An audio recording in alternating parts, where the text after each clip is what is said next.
So the last area we're going to cover is reporting, which pretty much everybody and anybody can take advantage of today. I like to always check this to begin with. This just gives you a good idea of kind of where your sync status is at.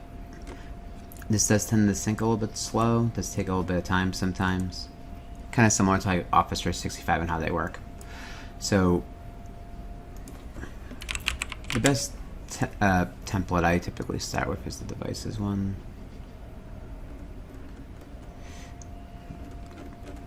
Let's see what this is.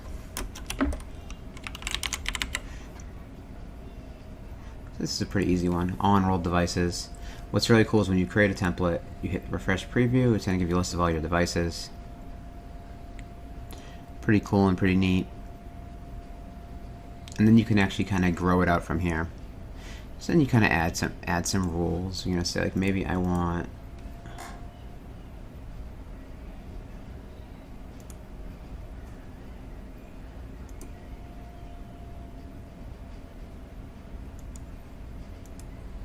we don't actually have a device risk score in this environment. Let's see how we want to do this. We'll go device type. Equals. Go includes. Android, iPad, iPhone. Refresh preview. Obviously we get a lot smaller. We have 5 devices in here. Which is pretty cool, all that kind of stuff. And this kind of gives you an idea of how these reports work. And I really think that that's all we really need to kind of cover for the most part, with the exception of, once we do have our device reports, and whatever report really, doesn't really matter what it is, it's covering kind of the stuff you can do with it.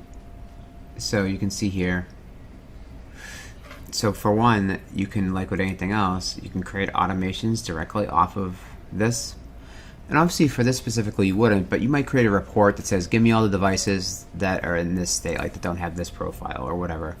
Then you would build automations off of that. But I think what's even more important is obviously you have the sharing component where you can share it with really whoever you want. I hit save, and then I can kind of share that report with them. I think one thing I do wish is that it would actually email, like spreadsheets and stuff like that. But for the most part, you have the share, and then you can get set a schedule to say refresh it, every however many hours. But they're not all that complicated. I mean, these really come down to like you build up reports and use them to kind of to either automate things or to kind of do whatever you need to do. Remember, if you are going to automate things based on reports, make sure that you're telling it exactly the right devices in there, because if you're making it far too broad or too confusing, it's not going to work out too well for you.